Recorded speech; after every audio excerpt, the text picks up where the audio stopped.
Hi, and welcome to another edition of Studio 411. I'm your host, Larry Dasilva.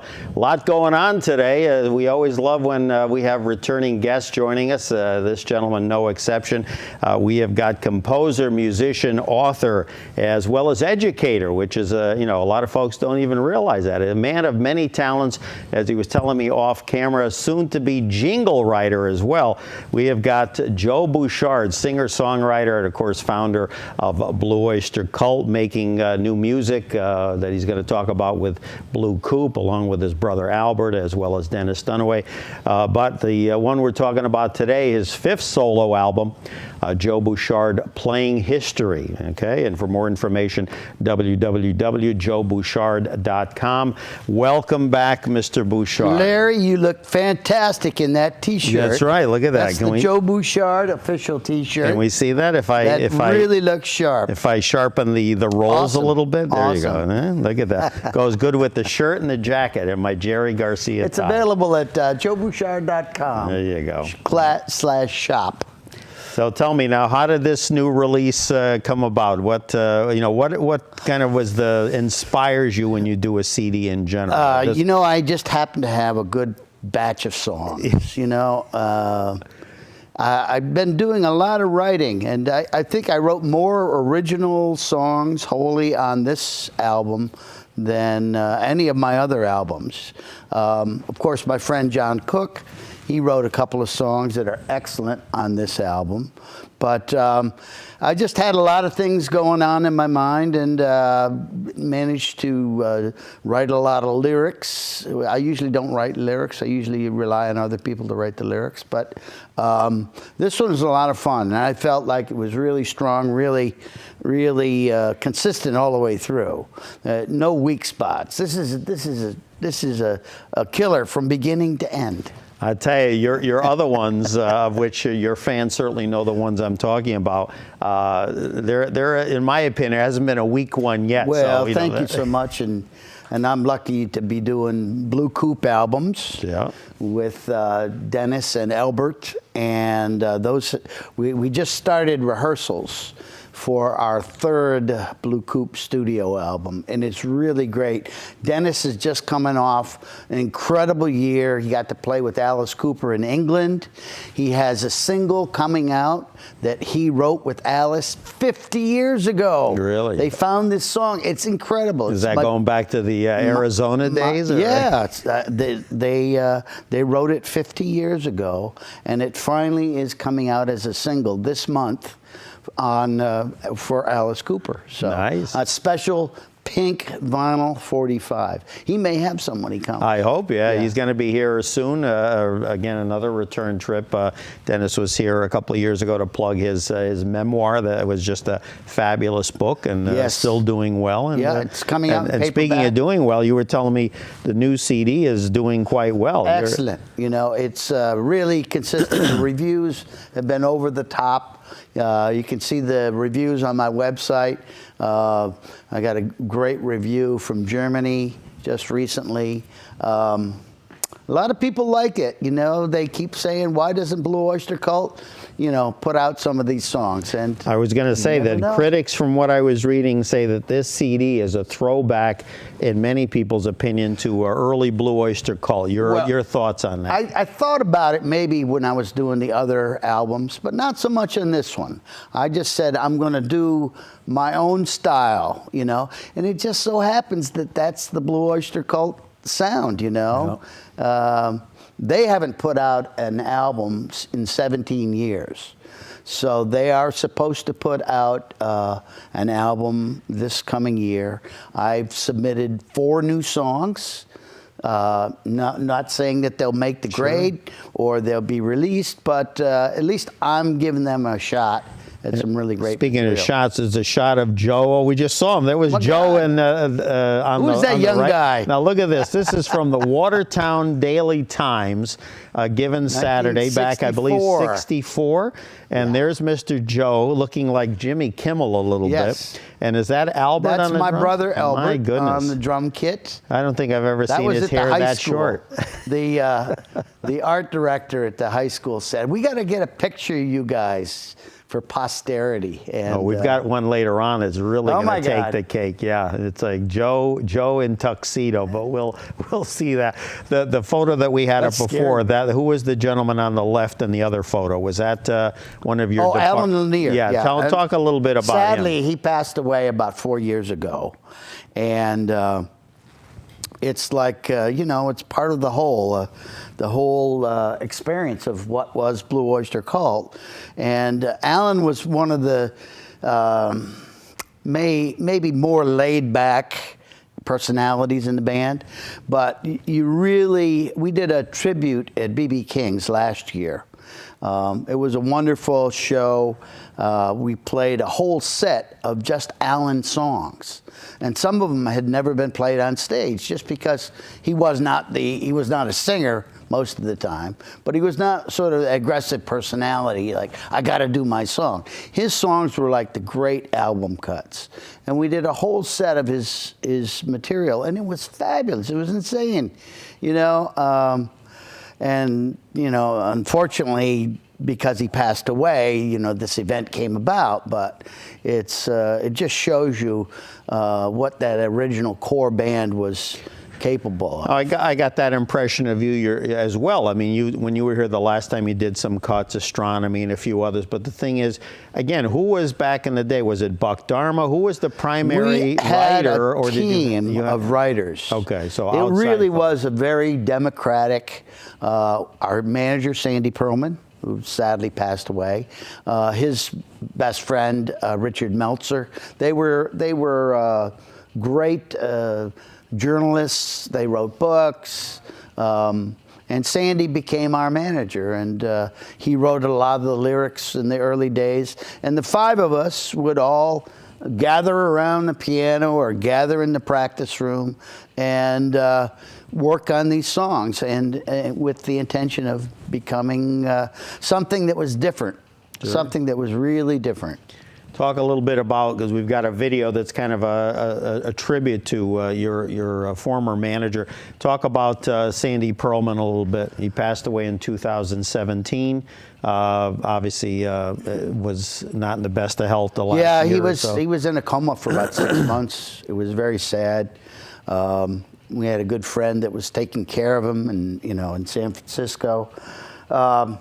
But it was sad. We expected him to recover, because he was always a healthy guy, But he was 72, not old. But anyway, he really invented the Blue Oyster Cult.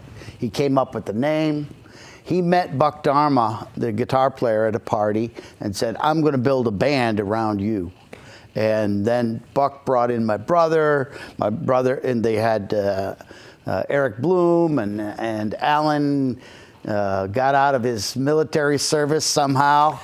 And then they asked me to join, and then we became Blue Oyster Cult. It really started rolling. What was your band just before that really became? What was it? It was Soft White Underbelly. Now, was that basically kind of a small nucleus of what became Blue Oyster Cult? Yeah, it was the four of the guys, and unfortunately, it just didn't work out with their bass player. And I had played a little bit of bass in college, but also I knew the guys, and I knew what I was getting into, and I was just excited. And 1 year after I joined the band, we signed with Columbia Records. Clive Davis, we auditioned for I was going to say, Mitch Miller was gone, right? It was Clive. Mitch is gone. Clive was there, thank Clive goodness. was there. Otherwise, that Clive wouldn't have happened. signed us. We auditioned in the conference room at CBS. Unbelievable. And had all our equipment. It was like a room like this. We had all of our equipment at one end of the room. Some executives sitting in chairs at the other end. They decided they wanted us. So it took us a while for us to make a profit. And nowadays, a band would be dropped like that. Mm-hmm. But back then, we went out on the road. We hit every town from New York to Chicago to Denver to Dallas, every place in those days. 72, 73, 74, 75. 75, we did a great tour with Rod Stewart It just went all over the country with that. And then by 1976, we came up with our signature hit song, Don't Fear the Reaper. And Yeah, that's absolutely. Agents of still Fortune. doing Listened well. to that many a times in my senior year in high school, for yeah, sure. that was a great one. Joe Bouchard, singer-songwriter. Of course, you know him, founding member of Blue Oyster Cult, joining us for the hour here on Studio 411. We're going to check out one of the videos, which if you look carefully, it's got some great great images of the band back in the day, kind of a tribute. We'll talk a little bit more to their manager, late manager, Sandy Pearlman. Renaissance Man is the name of the video. And he was. He was, indeed. And we'll talk more with that and with Joe. And let's take a look. Renaissance Man here on Studio 411.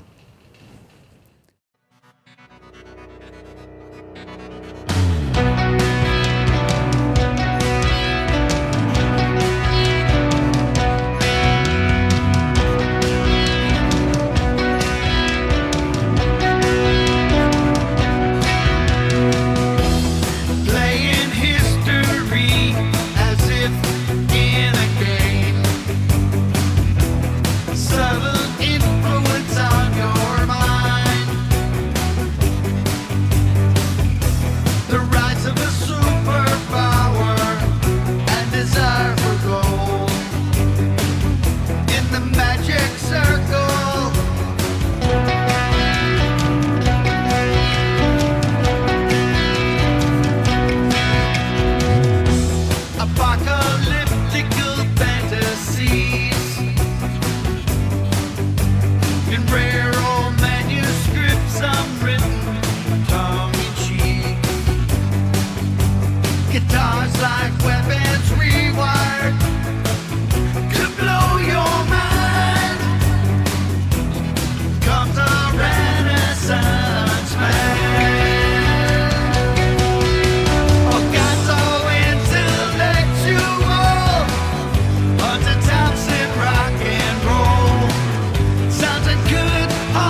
And we are back with Joe Bouchard here on Studio 411. A great track, and brought back, I'm sure, some memories when you were putting that together. Indeed. Where'd you get the footage? Was that just like home movies that someone had? I think that was news footage. Really? That we did some news program back then. I forget what the name of it was, but they came to, I think it was Texas, when we were there, and interviewed the road crew and the whole makings of what goes on to put together a live show in the 70s, Yeah. To digress a minute, but Joe on the left, and then a brother Albert on the right, and then And this Denny gentleman here, Lane. Denny Lane. Amazing musician. Wings musician, going back The to whole run of Wings. He was there, original right, Moody Blues. Now, if I ever Paul had a McCartney. chance, the pleasure to talk to him, I would ask, because he didn't get elected to the Rock and Roll Hall of Fame, because they took the Moody Blues from the second incarnation. Usually, It's if you're in the crazy. second wave, you don't get ask in. Me. I don't know. He and Ray Thomas and Graham Edge, Yeah, they were part of the Go Now, as I call them, the Go Now. When you hear him play live and he does Go Now, it's thrilling, gives you chills. It's amazing. And then he does, Now, in Renaissance Man that we just heard, that's the one time that I hear the words playing history. Yes. So again, how did that phrase in terms of the song, and or how did you come to name the CD? In other words, what's the significance? Well, I wanted to do something that certainly, in my other albums, I wanted to look forward, but I just said it's about time I looked back at the life that I've lived, and this got some songs that just seem to say this is what it should be, and it was going to have a clock on the cover, but I took it to a design company in Wallingford, and they came up with this design. It's actually a sundial. It is. Okay. Yes, and so I think it really, makes for a nice T-shirt.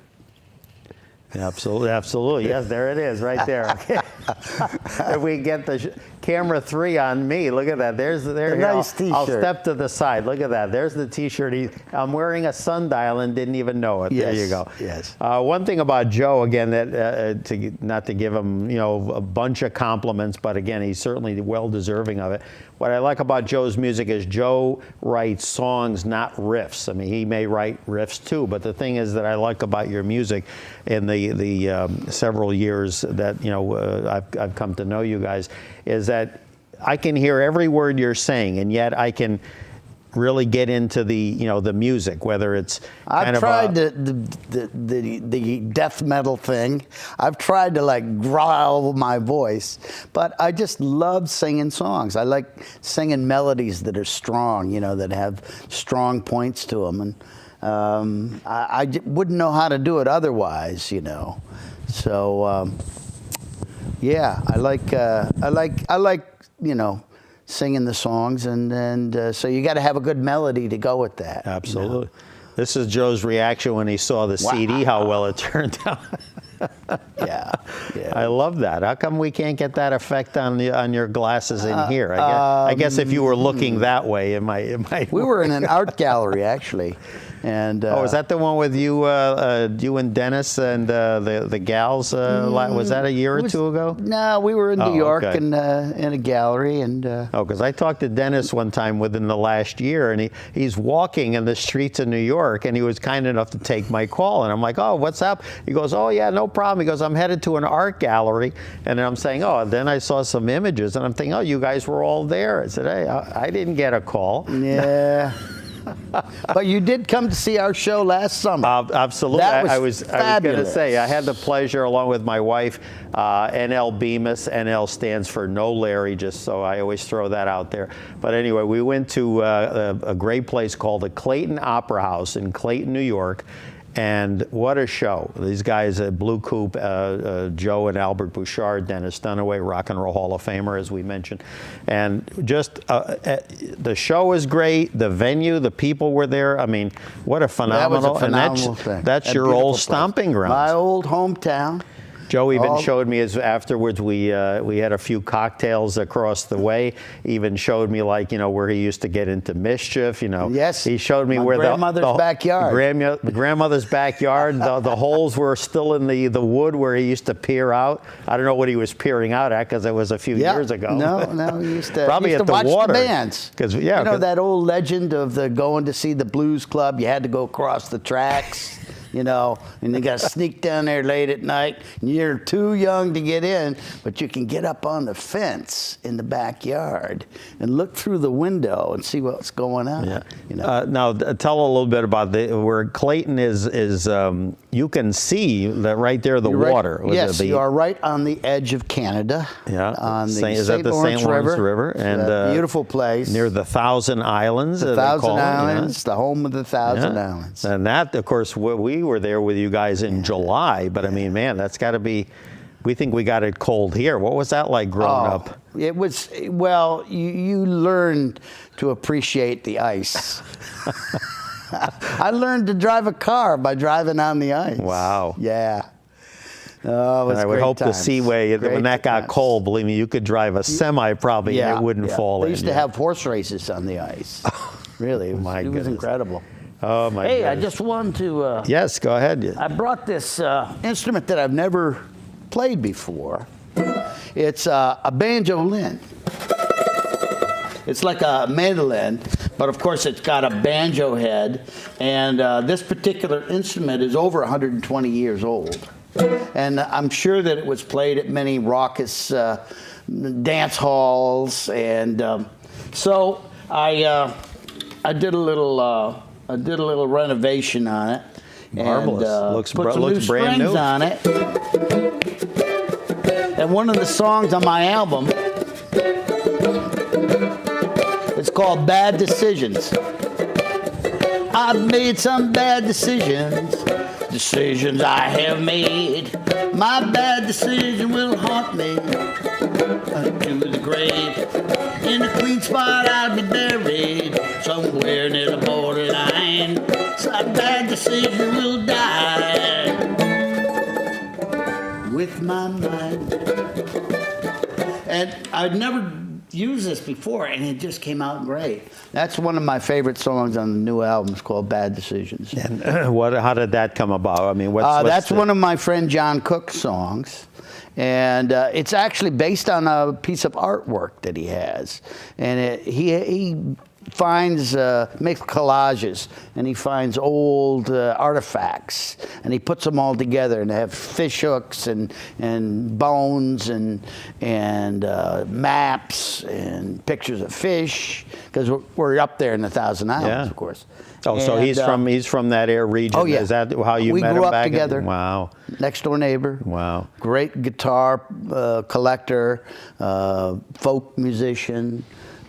Played me my first Bob Dylan album, when I was into pop music, and blues. And he's kind of like your, and I talked about him a little bit when you were on with us before. He's kind of like your Jimmy Webb, I mean, he's got, I can't explain it, but he's got a way of doing it. He has a knack of, well, he's an artist, so he paints a picture, but he paints it with music and lyric. But you take it a step further. It's kind of like you guys. No, I mean that. In other words, he can do the as you call it the montage or painting. Yeah. But it takes very well.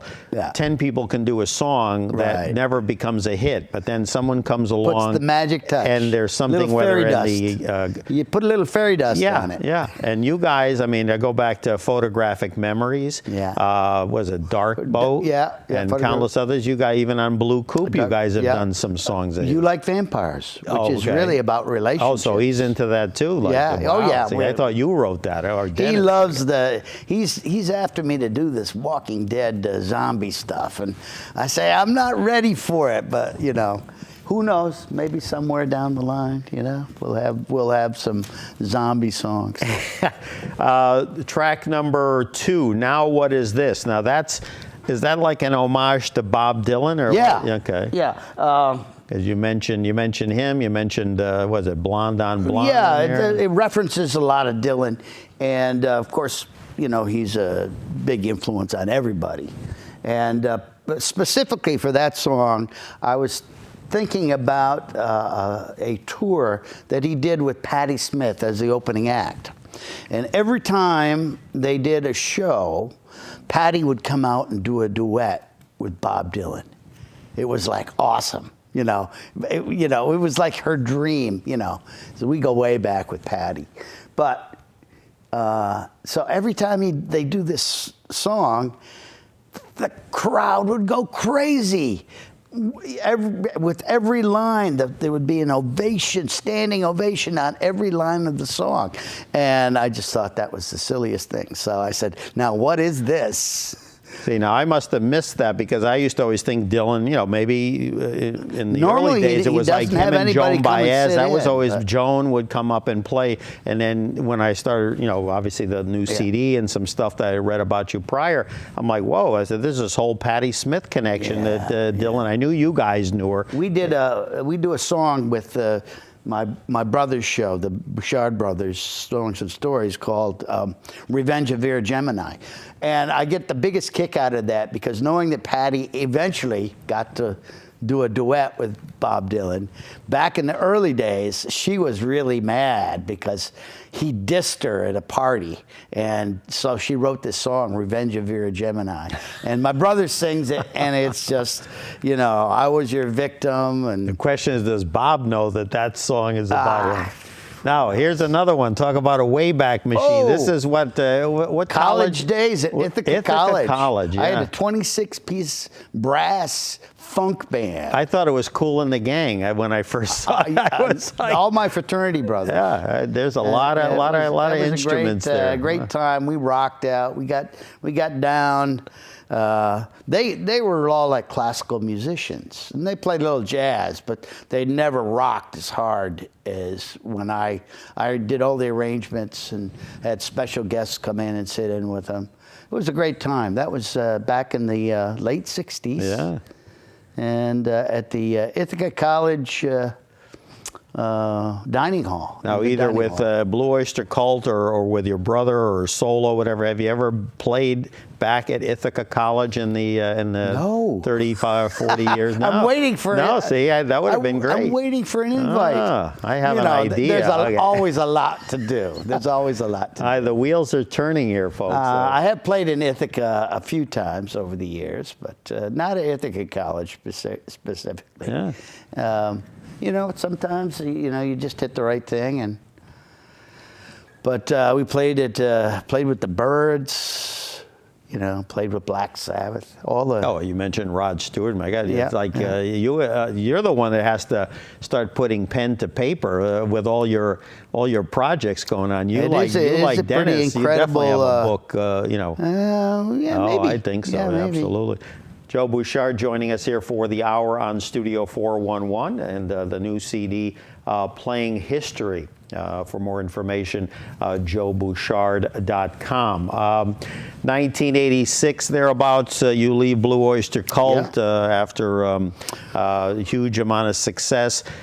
I know some of the folks may not know, obviously, you did a lot of things because then folks say, wait a minute, this is only his 5th solo CD, really since 2009. So this is like almost a quarter century where you were doing other things, playing. Yeah, actually I've done recording. about 14, 15 CDs. Yeah, but I'm saying solo ones, with different bands. 5 solo albums. Yeah. And I worked had a private teaching business where I worked with a lot of private schools, Kent School, Gunnery here in Connecticut, Marvelwood School, Washington. But it's just amazing to me Montessori. that during that 25-year span, in other words, why was there not an attempt to say, hey, I'm going to do what you did with the last 5 solo CDs? There's a couple of things. Number one, technology. Yeah. It's easy to produce your own album. Back then, you had to have finances and audition. You had to have backing of a label. Now, everybody can do it themselves. And I don't know. I think I just got a little bit more focused in the last couple of years, that this is the time to do this, because if you don't do it now, Exactly, when? And now, of course, as you said, working on a third CD with Blue Coupe. Just for the record, in 2009, a great CD that I love, that Joe was kind enough to give me a copy called Jukebox in My Head, which, of course, I think if you think about it, says it all. And there's John Elwood Cook is also in there as well. I mean, but I didn't know you guys grew up together. Yeah. I've known him all my life. Does he still live in the Clayton area? Or? Yeah. Wow. So, too bad we didn't run into him when we were up there. That would have been great. I would have loved to meet him. That's terrific. All right. So let's see. We'll talk about some of the other bad decisions, of course, you talked about. Diamonds in Blue. As I listened to that, again, another example of, Joe, where, he can rock it. He can kind of, bring it down. You've had a couple of songs, at least one on each of the CDs that I've heard where, you almost kind of feel like you're being transported into like a folk or kind of faraway country kind of setting. So again, that was a song that I wrote for a movie, actually. Yeah. I would get these emails from a producer in New York, and he would say, "I need a song for a movie by tomorrow at 11 o'clock," and so I get.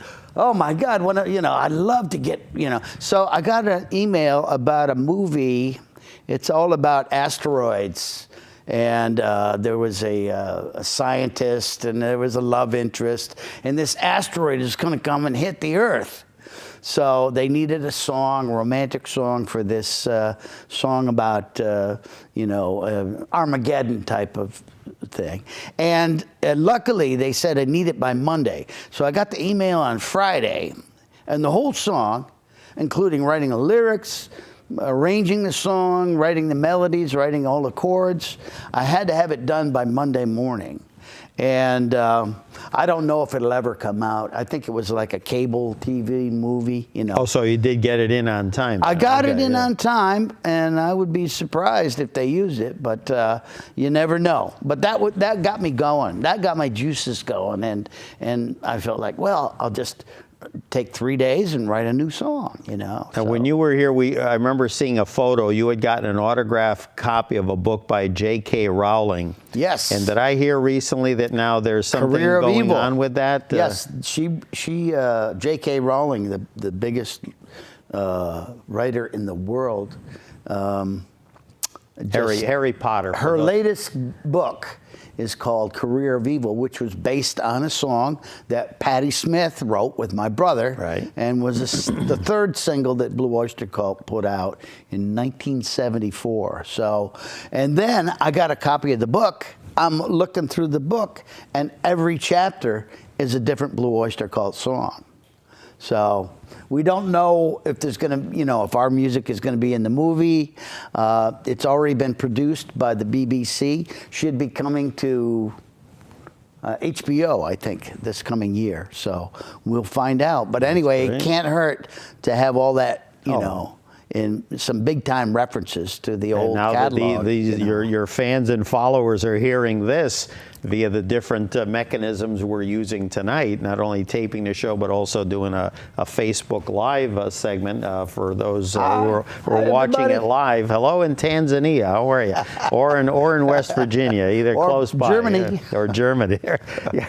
You've got to think, you must have been like the Beatles, wanted to go there and go to Hamburg and play at the clubs. We were very, very blessed to have a great international group of fanatical fans, and they still send me emails and posts, and it's beautiful. There was an artist that did a painting of me just recently, and I had to say, this is great, I had to put the old heart on that, Sure. And I think there is a somewhere out there is a young group that are just discovering Blue Oyster Cult and discovering my songs. It's fantastic. It's cyclical. There was a time where about 20 years ago, I said to somebody, it's the real deal rock and roll stuff, not this fake stuff. It's like the real stuff. So, and they know that, and I guess that's why they're into it. I don't know. Joe Bouchard joining us for the hour here on Studio 411, the CD Playing History. And speaking of Blue Oyster Cult, one of the tracks on the CD is called 52 Agents of Fortune. My goodness, how coincidental. Tell me about that song. Because I know it's kind of autobiographical story. Our producer, one of our producers, Murray Krugman, used to call a deck of cards was the 52 Agents of Fortune. So this is back in 1976, we were recording, and I said, Murray, how about we use that phrase, Agents of Fortune, as the title of our new album, because it was very positive. You know, it wasn't dark. It was like, yeah, Agents of Fortune, this is going to be a big album. And it was. So I kept thinking about the 52 Agents of Fortune, and I was writing a song, and it was going to be about going to the casino. Not that I ever do that. But I have been to a couple of casinos only on a basis of research. There you go. And so I was writing it, and I said, "No, I should write this about my life and what it is when you join a band. You know, expect success. You might as well buy lottery tickets. You know, you have about that much chance of hitting the jackpot."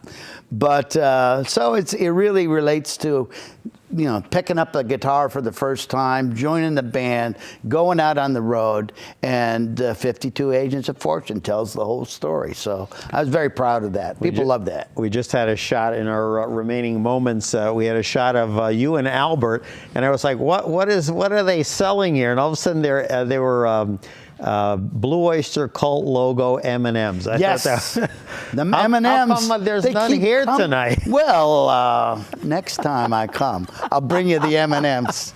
No, those are what our fans do. You know, they get a specially made M&Ms to bring to the show. It's fantastic. Oh, I think there might be some special ingredients in there. I don't know. There you go. I still have them. Anyway. Oh man, I love it. I love it. All right, let's see. I'm getting mixed signals here. How much time do we have left, folks? Oh, I'm sorry. Okay. We out of time? Joe, yeah, we have time. Well, was gonna say, Larry. Oh boy. It's time to end this. No, we thing. still have much stuff. Go ahead, Phil. No, we have no. There was a line in there about getting your first guitar for your dad at 10. Yeah, was that based on That's true. fact? That is true. I remember coming downstairs and he said, "Happy birthday," and there was his guitar. It was just an old acoustic guitar. It had a crack in it, and he had to take the neck off and rebuild it. Wow. You know, because the strings were so high. But I'll tell you, I love that guitar. I wish I had it now. I don't know what happened to it. I think Willie Nelson has it. It had a hole in it. But I'll tell you, I played the heck out of that guitar, and it really was magical to me, you know. Another track on the CD, Playing History with Joe Bouchard, The Mountain House. Now, I understand, again, that's kind of a little departure, and it's not a rockish song. It's more almost country, folk country rock to me. Yeah. And again, tell me, that's actually about a real place. It's a real place where you grew up. Elmira, New York, just the west of the city. It's like one of those songs that somebody sent me a link to. You know, this old mountain house, 1840s. It was the 1840s. And, you know, there wasn't much entertainment. So people would gather around this place and they would have dances, old time dances in the mountain house. And it's like one of those things where the lines just kept coming. It was like a gift. It didn't really have to consciously write that one. It wrote itself, you know, and the music just fit with it perfectly. I was doing a rhythm like, and I played this for about 2 weeks. I played that for 2 weeks. I'm sure the other household members loved that. Thought I was nuts. Yeah, I'm sure. Yeah. Going on up to the mountain house, just like that, you know. It was just everything just fit together with that one. So I really enjoyed it. I played it a few times at a couple open mics around here, you know. But that one really was a fun song to put together. You know? That's what I mean. And like all these songs are fun. Referring to some of your other LPs that I've heard, CDs that I've heard, there's always like one. First, there's always a John Elwood Cook, so don't disappoint me the next time. No. Then there's always like a song that's kind of like a throwback to me. It's like kind of, you know, takes me back, or like the one we heard before. Yeah, yeah. It's a I did a Hoedown instrumental. Yeah. There was one instrumental on, I think it was on the jukebox in my head that I remember I loved. The Haunted Dance Floor song. Yeah. That was a great combination. Just an instrumental, you know, but one other lyric that I have to ask you about from 52 Agents of Fortune. There's a line in there called "Still Pushing Limits." So I mean, that's something you firmly believe in? Yeah, definitely. Yeah, definitely. Yeah. You feel like sometimes like you have kind of like. He's much older than we are, but I'm saying like a Clint Eastwood. He's got maybe 10 years left, but he's trying to fit 30 in there. You know what I'm saying? Yeah. And I think as we get older, I think we have more that we want to achieve. You know, I believe in go for it. You know, you know, go for the good gigs. Go for you know, good smart people to play with, and. Talk about Night Owl Nocturne. Again, I should have known because we've even communicated late at night sometimes. I didn't know.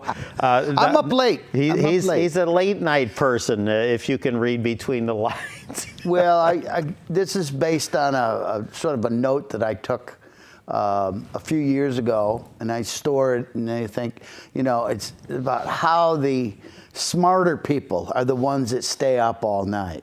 And they come up with the most interesting ideas, you know. So that was. I know. There's Joe in a tux. And not to interrupt your story, there's Joe on the right. I don't know. He looks like Shecky Green there doing Vegas. We were doing that. We were doing. We backed up Ray Canali, who's this we get a Italian close-up of that. comedian. Get a close-up of Joe on the far right. Comedian. And the flute player. That's not Ian Anderson, is it? Paul Brewer. That's Paul Brewer. We went to college together. The Thousand Island Compass. There you go. That's from 1968? Really great. 1968. That's pretty impressive. One of my summer jobs. The Joseph Bouchard Band. Just turned 18. Wow. And I could. We worked 6 nights a week.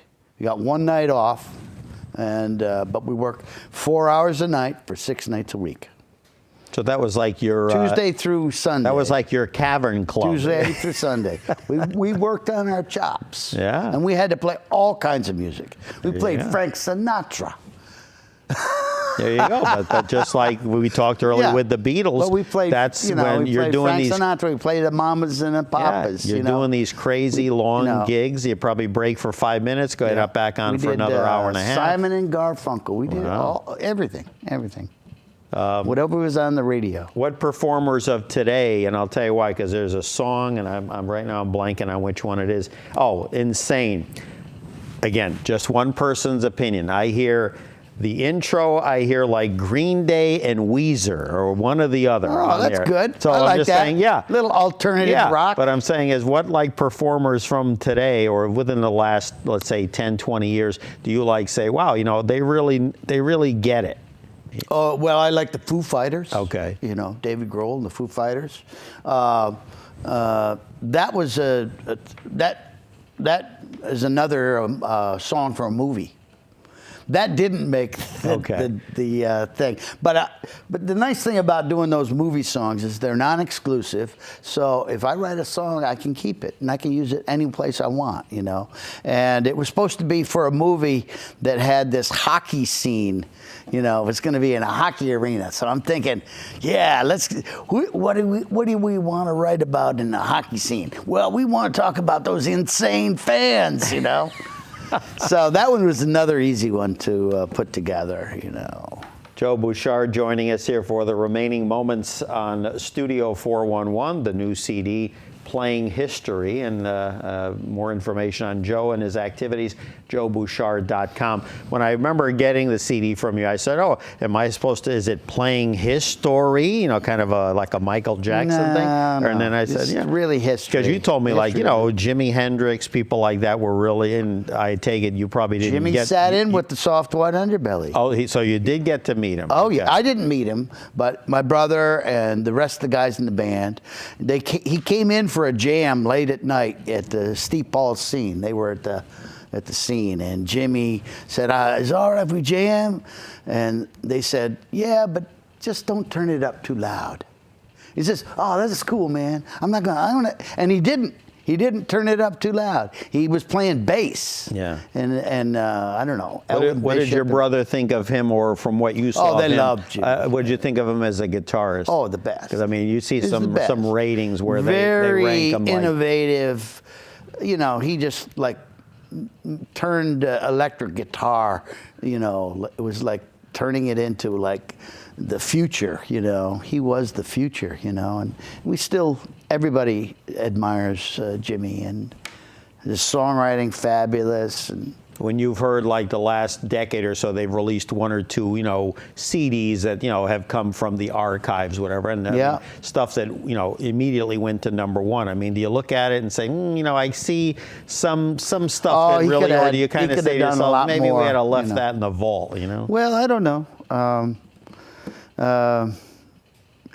I did work for the Jimi Hendrix family for a very short time, and so I understand the problems they have Oh. to keeping the legacy It alive. was a long court battle, too, yeah, to try to yeah, get that. between Yeah. Janie and Leon, and you know. One thing real quick, talk about people doing other people's songs or stuff that you haven't heard. The other day, Buddy Holly, they unearthed a track of the song Love is Strange that he had recorded on his tape recorder shortly before he went on that ill-fated tour. Apparently it was released years ago. I've never heard it. So for me, it was a big fan, like you were talking about Jimmy, Buddy Holly, people. Buddy Holly, you know, yeah. just amazing. Yep. Well, we could go on, but and we will actually in some other form. But Larry, I haven't written your theme song yet. Yes, no. So save that for the next time. Save that for the next time. However, we do have a treat for you. Tell me in about 30 seconds. Dragonfly 44 Dark Matter. We have a video to show you. It's great, good-looking stuff. Tell me about that song real quick. I'll try to see. I study Science Digest, and they tell this Dragonfly 44 is actually a constellation. It's a real place, many light years away, but it's all dark matter. And I wrote this tune. I wrote the riff for this thing. I was doing a guitar lesson, and the student was late.